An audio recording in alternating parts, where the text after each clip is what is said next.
அதே மாதிரி உங்க பூர்வீகத்துக்கு நீங்க போகலன்னா அந்த வழியை இப்படி கொடுக்கும். எதை விதைக்கிறோமோ அதை அறுவடை செய்கிறோம். அதை கர்மான்னு சொல்றான்.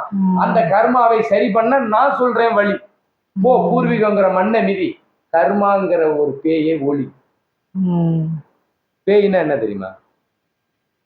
நம்மளுடைய மறதி, இருள் சூழ்ந்த எண்ணத்தில் இருள் சூழ்ந்த மறதி. அந்த இருளை விளக்கு. இருள் என்னும் மாயை என்னும் பேயை விளக்கு. இப்போ உங்க அப்பாவுடைய அப்பா அம்மா, உங்க அம்மாவுடைய அப்பா அம்மா 4 பேர் உங்களுக்கு என்ன வரும்?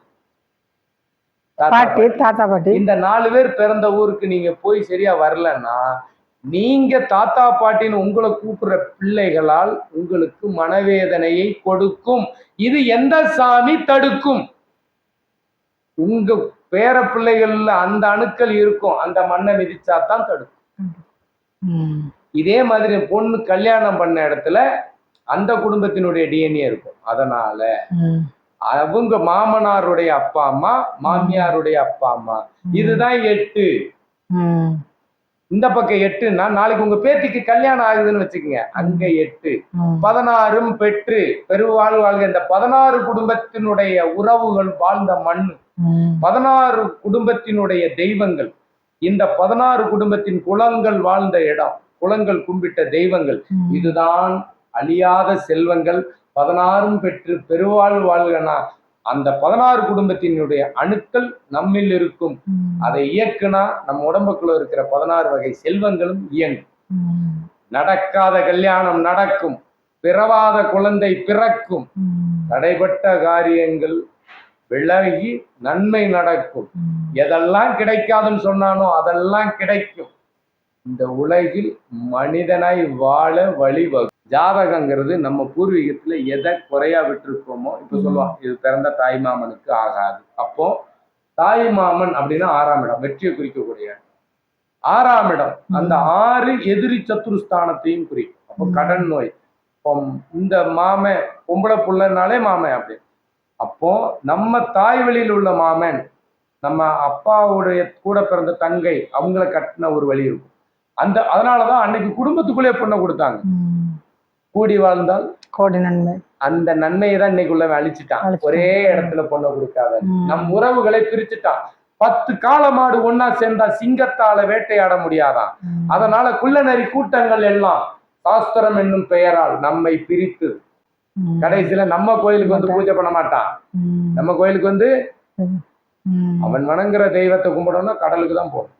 சாஸ்திரம் சம்பிரதாயம். தாய் சிறந்த கோவிலும் இல்லை, தந்தை சொல்மிக்க மந்திரம் இல்லை. அப்படின்னா அம்மா வயிற்றுல இருந்த கருவறையை விட சிறந்த கோவில் இல்லையா? ஏன்னா தாய் வழி தந்தை வழியினுடைய அணுக்களை குறைவில்லாமல் பெற்று குறைவில்லாமல் நம்மளை ஈன்றெடுத்த தாய் ஒண்ணு.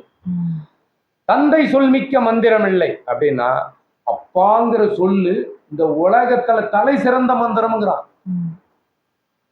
அப்பாங்கிற சொல். உங்களுக்கு உதாரணம் சொல்லணும்னா சிவம் அப்படிங்கிற ஒரு சொல் இந்த உலகை வெல்லும்ங்கிற. சிவம்னு சொன்னா எந்த மந்திரமும் வேண்டாங்கிற. அதே மாதிரி எங்க அப்பா பேரை நான் சொன்னா இந்த ஊர்ல எவனை பத்தியும் நான் பயப்பட வேண்டியது இல்லைங்கிற. எவனை பத்தியும். அதனால துணிஞ்சு பேசுறேன். எங்க அப்பா உயிரோட இருக்கிற வரைக்கும் அவனை தாண்டி தான் என்னத்தோட. அப்பன்னு யார சொல்றீங்க? சிவனை சொல்றீங்களா? சொல்றேன். உங்களை பத்தவரையா? அதுக்கு மேல சிவனை சொல்றீங்களா? ஏன்னா எல்லாத்துக்கும் மேல இப்ப எனக்கு தெரிஞ்சது, எனக்கு உயிர் கொடுத்த என் தந்தை. அதான் நான் என்னைக்குமே மாதா பிதா, அதுக்கப்புறம் தான் குரு, அதுக்கப்புறம் தெய்வம். என் முன்னோர்கள் குரு, அதை காப்பது தெய்வம். என் அப்பா அம்மா எனக்குள்ள இருந்து என்னை வாழ வைக்கும் என் முன்னோர்கள் எனக்கு குரு, அதை காக்கும் என் தெய்வம் குல தெய்வம். அதற்கு மேலே உங்க அப்பன் சிவன். உலகத்துக்கே அப்பன் தானே அப்படின்னு தான் சொல்லுவாங்க. சிவம் இல்லாதது சவம். அந்த சிவத்துக்கு உருவம் கொடுப்பது என் தாய். நான் சிவன் பக்தன் அல்ல, என் தாய் உருவத்தின் பக்தன் எங்க அம்மா. நான் கொஞ்சம் அம்மாள் பைத்தியம். அம்மா மேல பைத்தியம் இருக்கிறதுனாலதான் பிரச்சனையே வருது. ஏன்னா சிவனுக்கே பித்து பிடிச்சாலும் எங்க அம்மா தான் வரணும். புரியுதுங்களா? அம்பாளுக்கு பித்து பிடிக்காது, சில ஆண்களுக்கு தான் பித்து தெளிய வைக்கிறதுனா அம்மா தான்.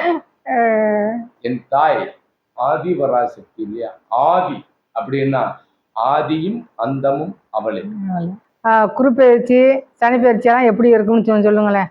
சனி பயிற்சி குரு பயிற்சி அப்படின்னாலே நானே சொல்லுவேன். இப்போ சனி அப்படின்னா அதுக்கு ஒரு உறவு காரகத்துவத்தை கொடுத்துருவேன். இப்போ நிறைய பக்கம் சனியினுடைய கதிர்வீச்சு விழுகிற இடத்துல கோயில் கட்டியிருப்பாங்க, குருவினுடைய கதிர்வீச்சு விழுகிற இடத்துல கோயில் கட்டியிருப்பாங்க. இப்போ நமக்கு குரு அப்படின்னா அறிவுக்கான கடவுள்னு சொல்லியிருப்பேன். அதே மாதிரி குரு அப்படின்னா நம்ம ஜாதகத்துல மேஷத்துக்கு 9ஆம் வீடு குருன்னா அப்பா, அது 4ஆம் வீட்டுல உச்சம், எங்க 10ஆம் வீட்டுல நீச்சம். அப்போ 10ஆம் வீடுங்கிறது வயிறு, குருன்னா குழந்தைக்கு சொல்றாங்க. அப்போ 10ஆம் வீட்டுல குடியிருக்கிற குழந்தைய குருவா பாக்குறாங்க, தந்தைய குருவா பாக்குறாங்க, தாயையும் குருவா பாக்குறாங்க. அப்போ நம்ம குரு அப்படின்னா அறிவாவும் பாக்குறாங்க. அப்ப இந்த குரு பயிற்சினா உங்க ஜாதகத்துல உங்க லக்கணத்துக்கு 8ஆம் வீட்டுல இருக்கு. அப்ப அந்த வீட்டுல குரு அப்படின்னா தாய் தந்தை. அப்போ உங்க ஜாதகத்துல குரு எந்த கட்டத்துல இருக்கோ அந்த கட்டத்துல இருக்கக்கூடிய அந்த உறவு சம்பந்தப்பட்ட அந்த கோவிலுக்கு போகணும். சும்மா எல்லாரும் எல்லா கோயிலுக்கும் போக கூடாது. இப்ப சனி இருக்கு, சனி உங்க கட்டத்துக்கு 8ஆம் வீட்டுல இருக்கு.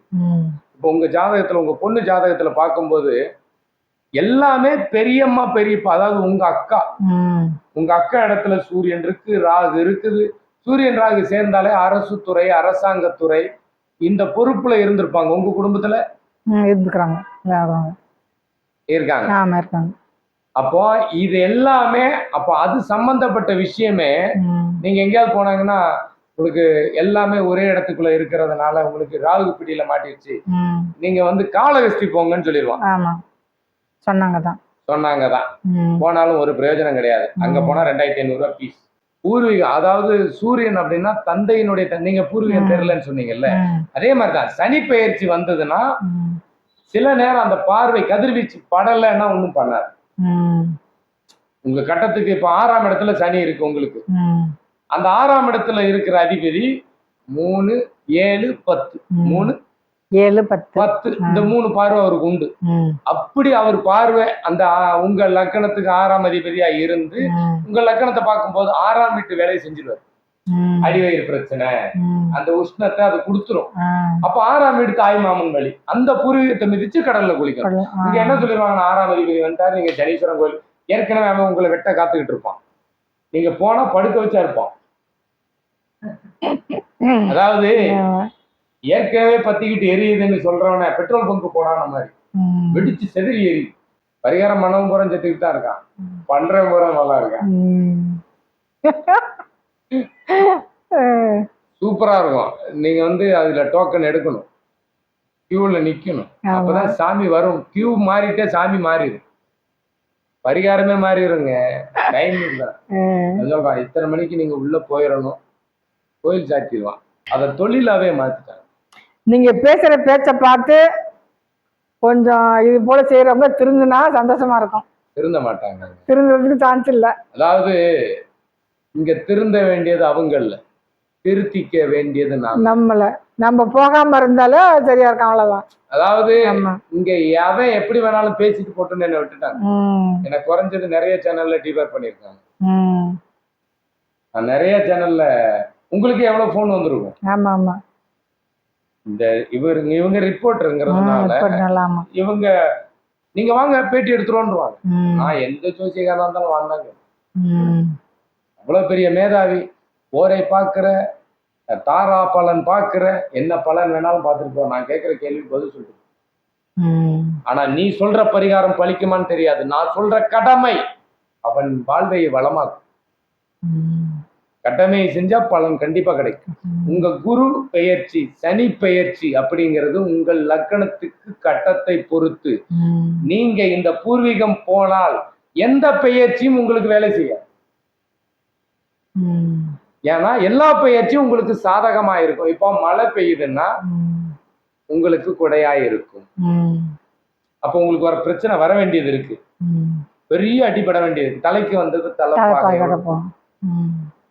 இறைவனை இறுக பற்றிக்கொள். வரக்கூடிய யமதர்மனும் வாசலில் நின்று போயிடுவானா. காலன் நம்ம சிவனை பிடிச்சா காலன் காலை பிடிச்சா அவன் பேர் என்னது, யமனா இருந்தாலும் சரி, யமன் காலன் தூதன் யாரா இருந்தாலும் சிவன் காலை பிடிச்சா ஓடிடுவான்.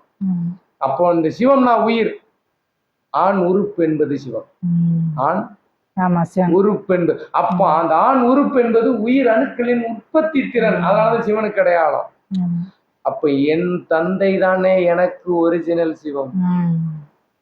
கரெக்டா? கரெக்ட். என் தந்தை காலை நான் இறுக பற்றினால் எந்த கிரகம் ஒண்ணு செய்யாது. அந்த பூர்வீகம் போகும்.